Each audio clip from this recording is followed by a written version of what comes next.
Hello అండి అందరికీ. నేను మీ Shabnaz. Welcome back to my channel Shabnaz things. సగ్గుబియ్యంతో చేసే హెల్దీ బ్రేక్ఫాస్ట్ రెసిపీని చూపించబోతున్నాను. మొత్తం వీడియోనైతే మిస్ చేయకుండా వాచ్ చేయండి.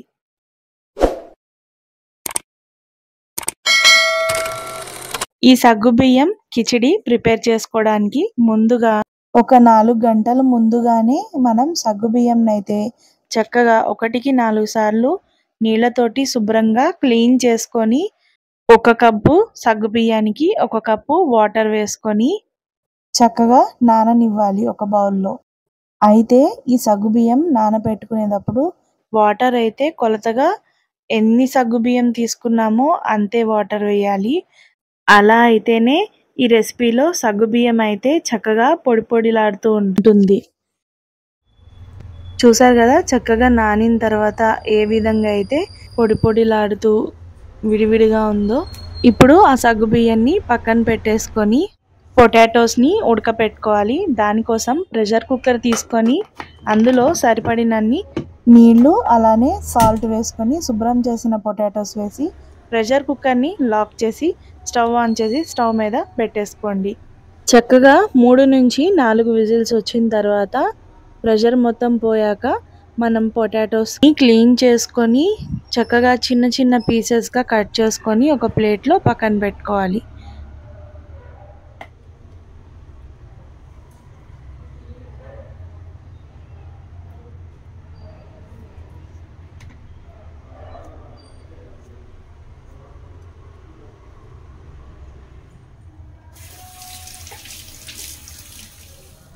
ఇప్పుడు స్టవ్ ఆన్ చేసుకొని కడాయి పెట్టుకొని కడాయిలో ఆయిల్ వేసుకోవాలి. ఆయిల్ హీట్ అయిన తర్వాత 1 కప్పు వేరుశనగ గుళ్ళని తీసుకొని ఫ్రై చేసుకోవాలి. అలా చక్కగా ఫ్రై చేసుకున్న వేరుశనగ గుళ్ళనైతే సగం సగం వేరు చేసుకొని ఒక సగం పౌడర్ చేసుకోవాలి పొట్టు తీసి. మరొక సగం అయితే ఈ రెసిపీలో యూస్ చేయడానికి ఒక బౌల్లో పక్కన పెట్టుకోవాలి.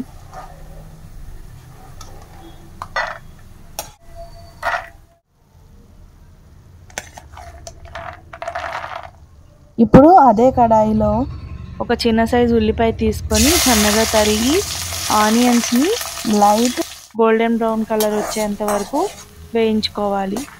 సగం పల్లీలను తీసుకొని పౌడర్ చేసుకోవాలి. పొట్టు తీసి పౌడర్ చేసుకోవచ్చు. నేనైతే పొట్టు తీయకుండానే పౌడర్ చేసి పక్కన పెట్టుకుంటున్నాను. ఇప్పుడు ఆనియన్స్ కొద్దిగా మగ్గిన తర్వాత అందులో తాలింపు దినుసులు, జీలకర్ర, ఎండుమిర్చి వేసుకొని ఆనియన్స్తో పాటు ఫ్రై చేసుకోవాలి. ఇందులో క్యాప్సికమ్ అనేది ఆప్షనల్ అండి. మీ దగ్గర అవైలబుల్ ఉంటే వేసుకోవచ్చు, లేకపోతే లేదు. నేనైతే చిన్న చిన్నగా ముక్కలు కట్ చేసుకొని వేసుకున్నాను. మీ దగ్గర లేకపోతే ఇగ్నోర్ చేయొచ్చు. క్యాప్సికమ్ కూడా కొంచెం ఉడికిన తర్వాత ఇందులో మనం ఉడకపెట్టి పెట్టుకున్నాం కదా పొటాటో పీసెస్, వాటిని కూడా ఇందులో యాడ్ చేసుకోవాలి. ఆ తర్వాత కొత్తిమీర అలానే కరివేపాకు కూడా వేసుకొని చక్కగా మొత్తం ఒకసారి కలిపేసి స్టవ్ని లో ఫ్లేమ్లో పెట్టేసి చక్కగా ఉడకనివ్వాలి.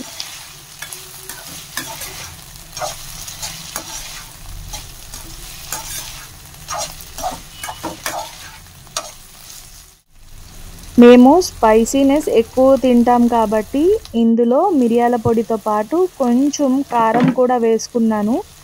కారం తక్కువ తినేవాళ్ళు ఇందులో కారం పొడిని అయితే మీరు ఇగ్నోర్ చేయొచ్చు. కొంచెం మిరియాల పొడి వేసిన తర్వాత పచ్చిమిర్చి అలానే వెల్లుల్లిని కచ్చాపచ్చిగా నూరి కొంచెం వేస్తే సరిపోతుంది స్పైసీనెస్ తక్కువ తినే వాళ్ళకి. మేమైతే ఇందులో కారం వేసుకున్నాం. ఆ తర్వాత కొంచెం పసుపు వేసి సరిపడినంత సాల్ట్ వేసి ప్లేట్ పెట్టి స్టవ్ని మీడియం ఫ్లేమ్లోనే పెట్టి ఒక 2 నిమిషాల పాటు కుక్ అవ్వనివ్వాలి.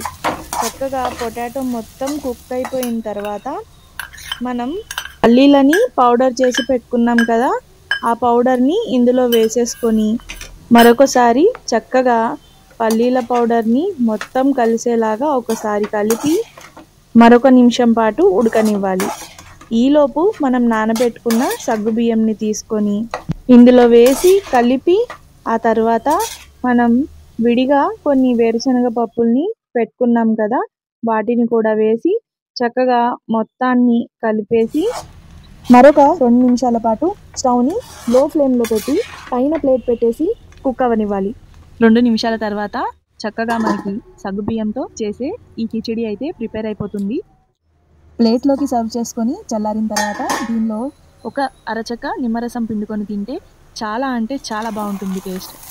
ఎంతో టేస్టీగా హెల్దీగా బ్రేక్ఫాస్ట్ రెసిపీ అయితే ఈ విధంగా చేసుకొని తినచ్చు.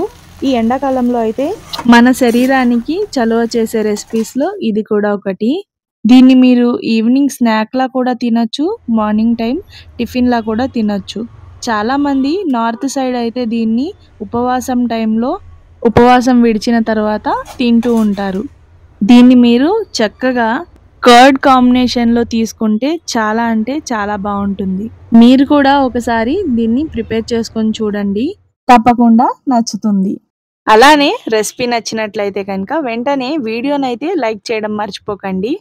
ఇంకా మరిన్ని మంచి మంచి రెసిపీస్ అలానే వ్లాగ్స్తో మీ ముందుంటాను. Thank you for watching Shabnaz things channel.